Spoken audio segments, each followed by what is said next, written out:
I vertici regionali e nazionali della funzione pubblica della CGIL in visita al carcere Due Palazzi di Padova per confrontarsi con i dipendenti e con la polizia penitenziaria per capire qual è la situazione nel carcere padovano. Sostanzialmente quello che ci viene rappresentato dai lavoratori è il disagio di dover coprire più posti di servizio, mancano tutte quelle figure all'interno che servono per il reale reinserimento della popolazione detenuta.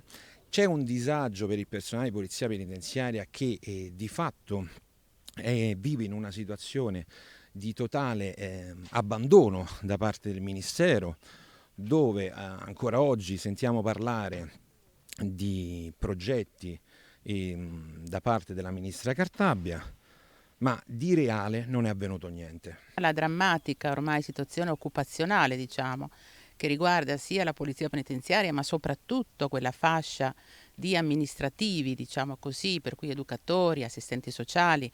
Abbiamo l'esecuzione penale esterna che ormai sono proprio all'osso, che ricordo che è quell'ente dove si occupa della riabilitazione all'esterno.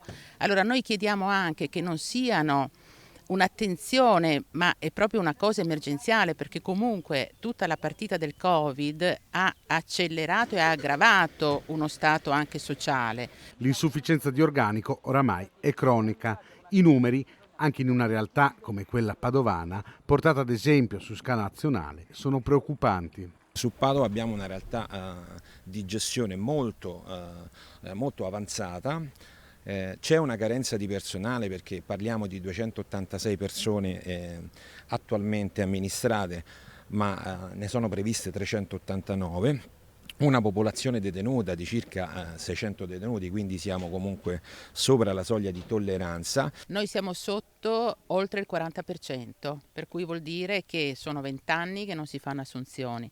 Tutti i concorsi che saranno adesso messi in atto sicuramente non copriranno una fascia così ampia, per cui ci ritroveremo, se non viene in qualche modo, ma non tanto con l'informatizzazione, perché qui siamo ancora, il DAP è un dipartimento che è fermo a 40 anni.